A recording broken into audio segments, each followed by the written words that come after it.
Hello friends, मैं मोनिका, आपकी gardener दोस्त। आज आपसे बात करूंगी इन बहुत ही खूबसूरत और सबसे बड़े फ्लावर्स के बारे में जो गार्डन में होते हैं। ये तो अभी मीडियम साइज़ के हैं, ये बहुत बड़े बड़े होते हैं। 12-12 इंच की डायमीटर वाले भी डहेलियाज मिलते हैं। डहेलिया के बारे में बात करूंगी। ये देखिए, डहेलिया मैंने ना ग्राउंड में भी पौध लगाई हुई है। जब वो बड़े होंगे तो उनको भी दिखाऊंगी आपको। तो अभी इसको दिखाती हूँ और वीडियो बनाती हूँ ताकि आप भी अपने पौधों की केयर करते रहें। डहेलियाज जो हैं, इनको अपने गार्डन में 6 to 8 आवर्स की सनलाइट इनको अच्छी लगती है। अच्छे सन में इसको लगाएं तो ये पौधा आपका अच्छी तरह से ग्रो करता है। वैसे मॉर्निंग की सन मिले ना, आधा दिन जो सुबह से एकदम शुरू हो जाती है और दोपहर तक की जो सन है वो इसको मिले तो बहुत अच्छा रहता है।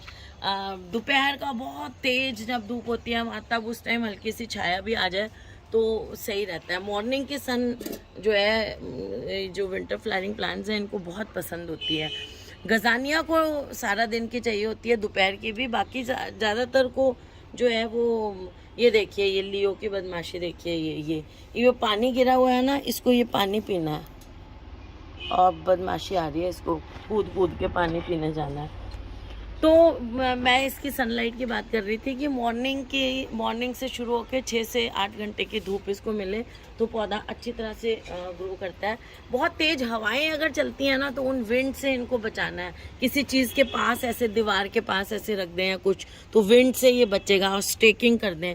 ये भी देखिए, इसमें भी स्टेक लगा हुआ है, बड़ा सा छोटा सा, क्योंकि अभी इसको 2 स्टेक लगे हुए हैं तो अभी इसको इतनी स्टेकिंग की ज़रूरत नहीं है ना। जैसे जैसे पौधा बड़ा होगा, बड़ा वैसे इतना स्टेकिंग चल रहा है, वो आप देख लें अपने पौधे में जितनी स्टेकिंग की ज़रूरत हो।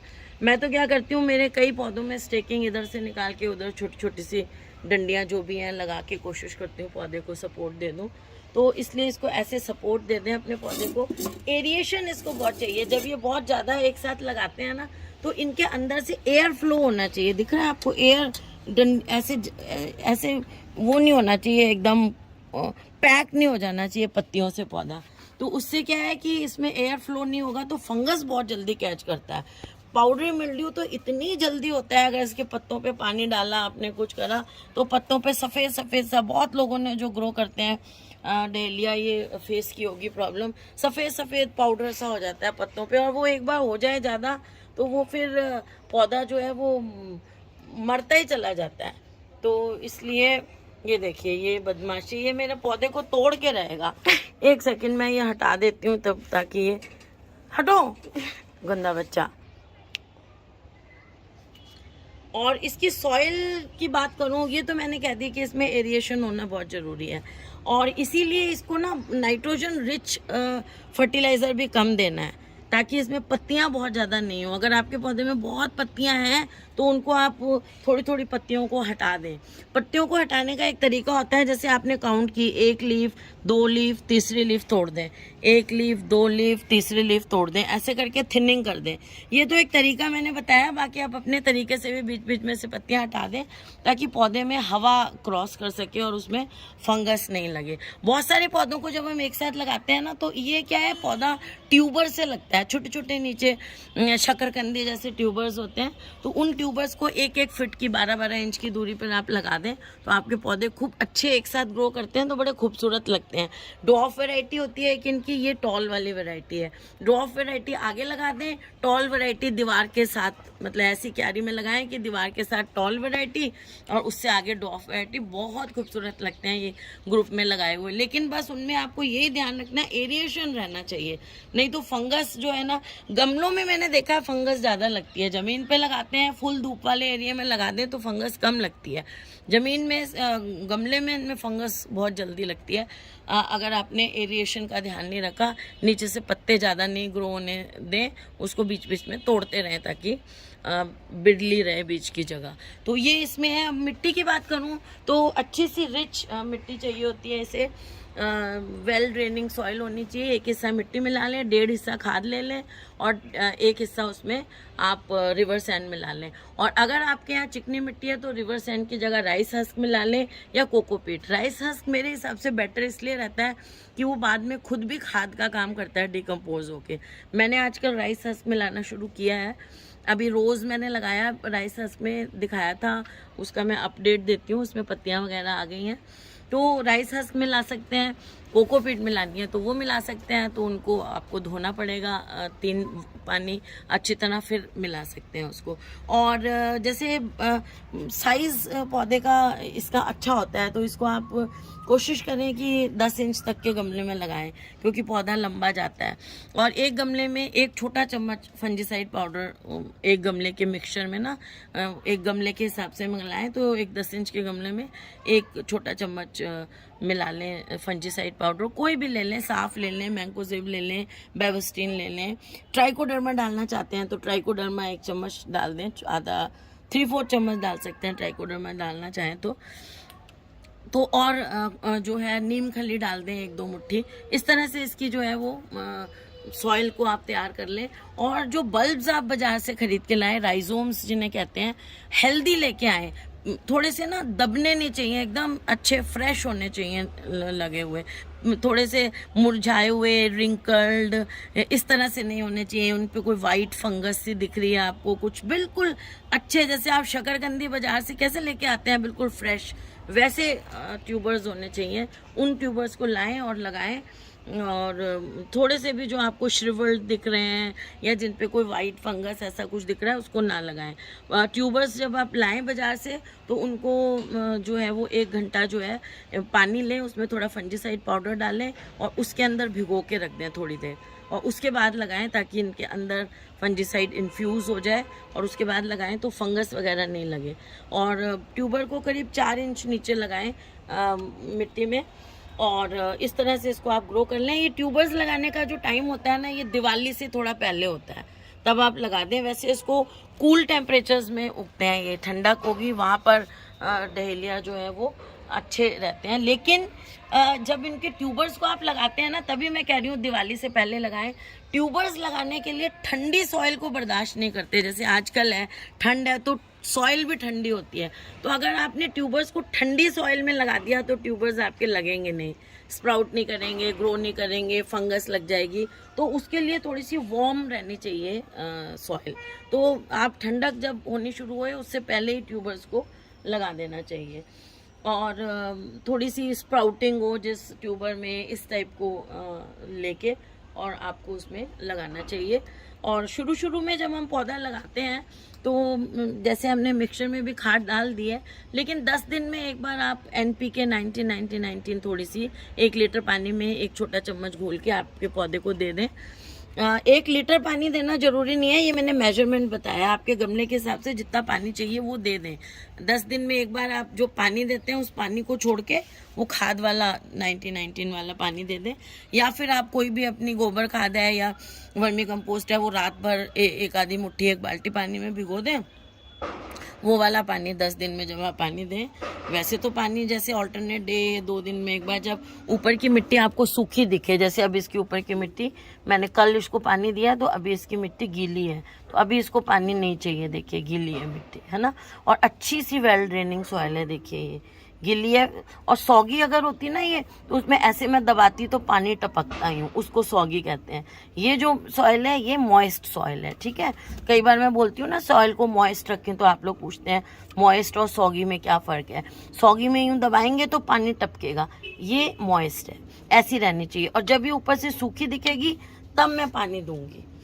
तो ये चीज़ का ध्यान रखें कि जब आपको सूखी दिखे ऊपर मिट्टी तो पानी देना। ओवर वाटरिंग से नीचे जो इसके बल्ब्स हैं, राइजोम्स हैं, वो गल जाते हैं और आपका पौधा मर जाएगा, फंगस लगेगी उसमें बहुत ज़्यादा। तो ओवर वाटरिंग इसमें बिल्कुल नहीं करें, और मिट्टी को मॉइस्ट ही रखें। जैसे वो सूखने लगती है, जैसे मैंने कहा कल अब थोड़ी मुझे सूखे दिखेगी तो कल पानी दूंगी, ऐसा नहीं है 2-4 दिन सूखी रहने दूं फिर पानी दूं, क्योंकि ये जो फूल खिल रहे हैं ना, फ्लावर्स को पानी चाहिए होता है फ्रेश रहने के लिए।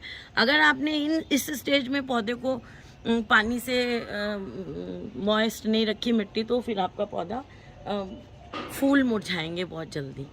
तो चलिए फिर मैंने बात की आपसे ट्यूबर्स की है, उसको आगे कर लेती हूँ बात को।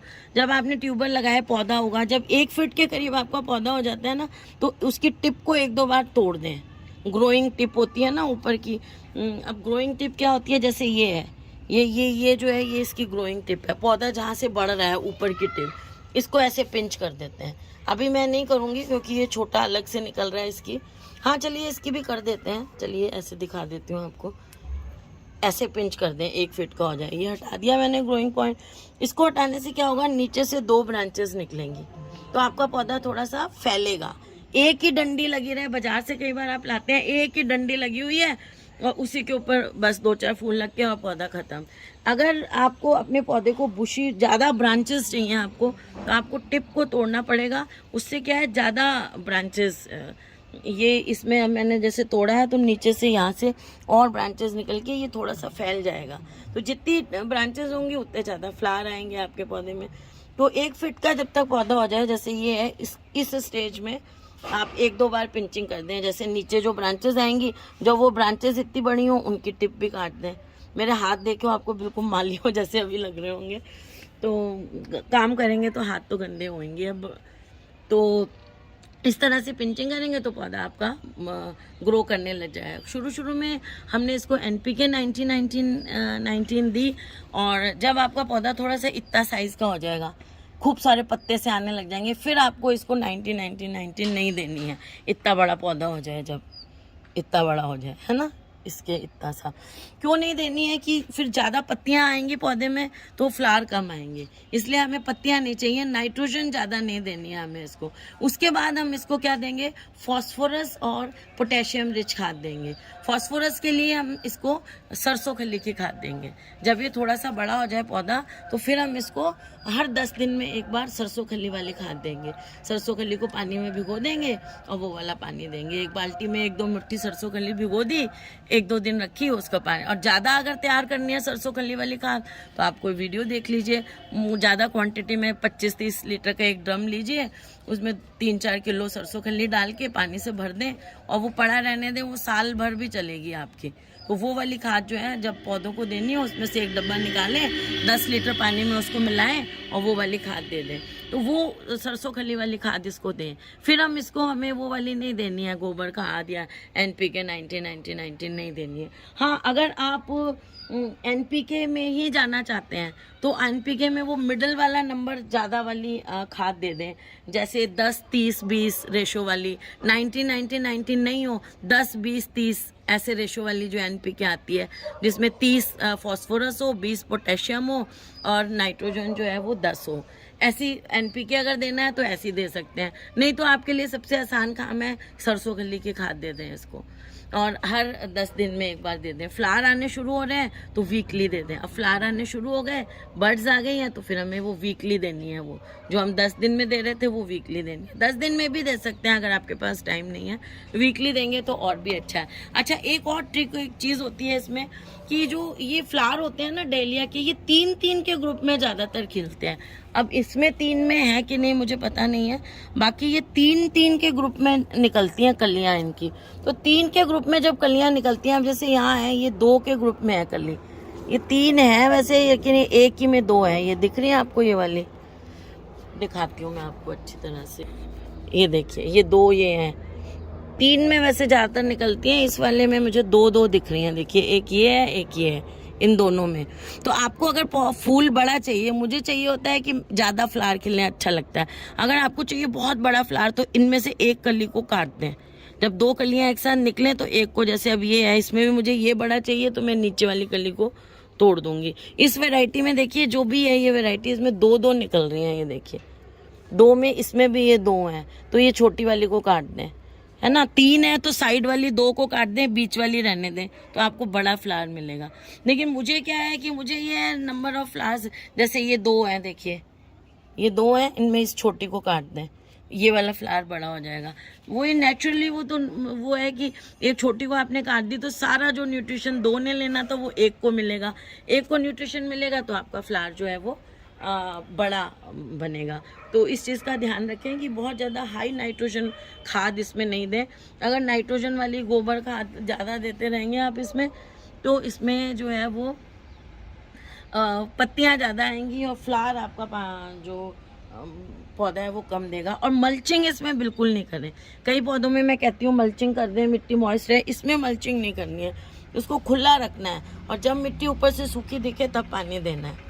ओवर वाटरिंग बिल्कुल नहीं करनी है, नहीं तो फंगस लग जाएगी और आपका पौधा चला जाएगा। तो बस डहेलिया के लिए ये जो चीज़ें हैं आपको बहुत ध्यान रखनी पड़ेंगी। और महीने में एक बार इसको फंजीसाइड पाउडर ज़रूर दें। एक चम्मच फंजीसाइड पाउडर ले लें और ऐसे गमले के रिम के साथ साथ उस पाउडर को ऐसे फैला दें और फिर मिट्टी से ऐसे मिट्टी में मिक्स कर दें। तो ये चीज़ आप ध्यान रखें। और महीने में एक बार जब आप फंजीसाइड पाउडर देंगे तो फिर उसके साथ जब आप उसको मिक्स करेंगे मिट्टी में तो गुड़ाई भी अपने आप हो जाएगी, तो आपकी मिट्टी जो है वो एरिएटेड हो जाएगी। प्लांट भी एरिएटेड रखें, मिट्टी भी एरिएटेड रखें। और अगर आपको कोई लगता है वाइट फ्लाइज हो गई हैं, कोई एफिड्स हो गए हैं, कोई कुछ आपके पौधे पे आपको बीमारी लगती है, तो फिर आप उसमें इमिडाक्लोप्रिड जो है 2 ml 1 लीटर में डिज़ोल्व करके उसका स्प्रे कर दें पत्तियों वगैरह पे। और स्प्रे जो करें ना वो मॉर्निंग में करें, ताकि फिर बाकी जब धूप आएगी तो उस धूप में जो है वो पत्तियाँ सूख जाएं। अगर पत्तियाँ गीली रह गई, शाम को आपने दे दिया, तो फिर क्या होगा कि आपके पौधे पे फंगस लगनी ही लगनी है। इस चीज़ का आप 100% ध्यान रखें कि पत्तियां गीली नहीं करनी है, ज़मीन में पानी देना है। तो फ्रेंड्स, अगर आपको ये वीडियो अच्छा लगा हो तो इस वीडियो को लाइक करिएगा, शेयर करिएगा और मेरे चैनल को सब्सक्राइब करिएगा। और अगर आपको मेरी वीडियोस अच्छी और इन्फॉर्मेटिव लगती हैं तो बेल आइकन को भी प्रेस करिएगा, जिससे मैं जब भी नई वीडियो डालूं तो उसका आपको नोटिफिकेशन मिल जाए। Okay friends, bye.